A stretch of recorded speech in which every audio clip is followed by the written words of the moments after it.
रायगडच्या कर्जतमध्ये सध्या मुसळधार पाऊस पडतोय, ज्यामुळे जनजीवन विस्कळीत झालंय. मोठ्या प्रमाणात नुकसान झाल्याचं पाहायला मिळतंय.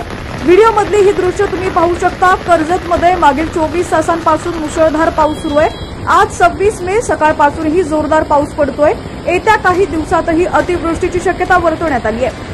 सातत्यानं कोसळणाऱ्या पावसामुळे कर्जत शहरातील मुख्य बाजारपेठ, बसस्थानक, महाविद्यालय चौक आणि मुख्य रस्ता पूर्णपणे जलमय झालाय. अनेक रस्त्यांना नद्यांचं स्वरूप आलं असून वाहतुकीवरती मोठा परिणाम झालाय.